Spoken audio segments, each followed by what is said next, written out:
न्यायालय के आदेश के बावजूद सरकार को जिम्मेवार मान करके उस तरह का विरोध करने की प्रवृत्ति बढ़ सकती है, तो हम इसका वैचारिक स्तर पर मुकाबला करेंगे और हिंदू समाज को अपनी सुरक्षा के लिए भी सन्नद्ध करेंगे। राम राज्य कैसा होगा और उस राम राज्य को बनाने की जिम्मेवारी केवल सरकार पर नहीं होगी। राम राज्य के वर्णन में समाज कैसा है इसका भी आता है। अयोध्या में 24, 25, 26 तारीख को हमारे न्यासी मंडल की बैठक होगी। देश भर के ट्रस्टीज और प्रतिनिधि आएंगे। उसमें हम अपनी आगे की पूरी कार्य योजना को तय करेंगे और उसकी घोषणा करेंगे। अभी के लिए इतना। और केवल एक बात मैं आपको और कह सकता हूँ। किसी ने मुझे कहा कि अयोध्या की घटना ऐसी हो गई कि वो ना भूतो है ना भविष्यति है, पहले कभी ऐसा हुआ नहीं, आगे कभी होगा नहीं। तो मैंने उनको थोड़ा सावधान किया। मैंने उन्हें कहा कि एक वकील के नाते भी मैं आपको कह रहा हूँ कि मैंने काशी और मथुरा के मुकदमों की फाइलों का अध्ययन किया है। मैं कोर्ट की प्रोसीडिंग्स को वॉच कर रहा हूँ और इसलिए हिंदू समाज ये आशा कर सकता है कि आने वाले समय में काशी और मथुरा यह भी मुक्त होंगे और जहाँ भगवान का जन्म हुआ उस जगह पे कृष्ण विराजेंगे और जहाँ आदि विश्वेश्वर का मंदिर था वहाँ वे मंदिर पुनः स्थापित हो सके। मैंने प्रार्थना भी की थी इंतजामिया कमेटी से कि सारे प्रमाण आ गए हैं तो क्यों ना सहमति से आदर पूर्वक मस्जिद को शिफ्ट कर ले। ऐसा कुछ होता है तो ठीक है, नहीं होता है तो कोर्ट निर्णय करेगी और कोर्ट निर्णय करेगी तो फिर सबको उसको स्वीकार करना होगा। आपको इसमें से कुछ पूछना हो तो पूछिए। इस प्रेस नोट में अलग कुछ लिखा है, आप कुछ अलग बता। मैंने उसके ज़्यादा बताया, ये भी बताया है। ये बात बताइए, 1 लाख से ज़्यादा। हाँ, ये आंकड़ा रह गया मेरे से। मैंने आपको बताया कि 5 लाख से ज़्यादा मंदिरों में और 1 लाख से ज़्यादा लोगों ने घर घर जाकर के, आपके भी सबके घर आए होंगे, अयोध्या के राम मंदिर के पूजित हल्दी अक्षत दिए थे और निमंत्रण दिया था कि घर में बैठ के मत देखना, मंदिर में आकर देखना। और जितने परिवारों में हम गए थे, अयोध्या में पूरा आंकड़ा आएगा, पर एक मोटा अंदाजा है कि इन 55 देशों में 10 करोड़ से ज़्यादा परिवारों में व्यक्तिगत निमंत्रण देने के लिए हम लोग जा सके थे। आपका धन्यवाद, आपने यह आंकड़ा छूट गया था, आपने ध्यान कराया।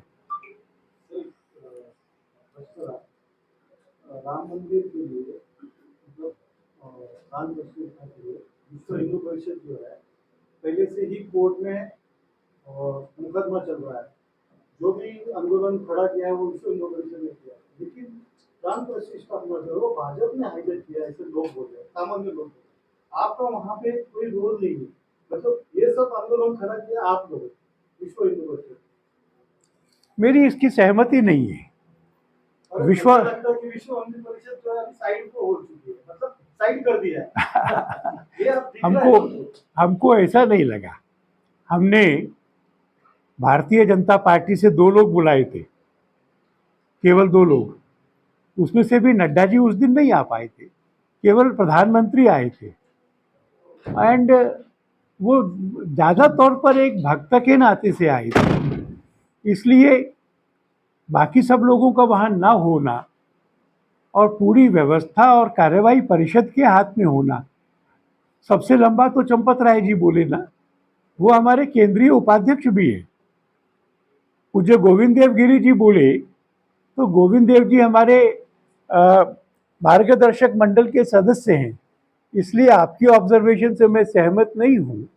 पर इतना जरूर है कि हमने सब पार्टियों के अध्यक्षों को निमंत्रण किया था, उद्धव ठाकरे को भी किया था।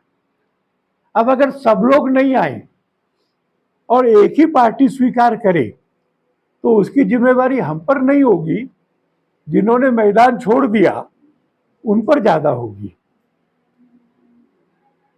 सर, पुणे में भी कुछ घटनाएं ऐसी हो रही है जब राम मंदिर निर्माण के बाद रामलला प्रतिष्ठापन जब हो रही थी, पुणे के विद्यार्थियों ने कुछ ऐसे किया था, ATI ने टेलीविजन इंस्टीट्यूट ऑफ इंडिया, वहाँ पे रिमेम्बरिंग बाबरी और बाबरी मस्जिद का फोटो वगैरह लगा के उसको वो सपोर्ट कर रहे थे।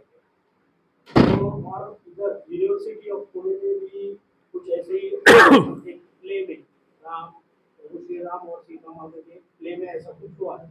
ये सब विद्यार्थी अभी कर रहे हैं, तो ये किस दिशा में जा रहे हैं? आपका क्या है इसके बारे में? मेरा ऐसा अंदाजा है कि ओवरवेलमिंगली लोगों ने राम मंदिर का समर्थन किया।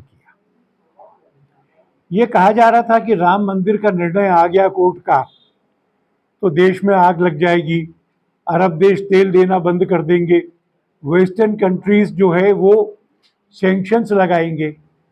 देश में हिंसा नहीं हुई थी।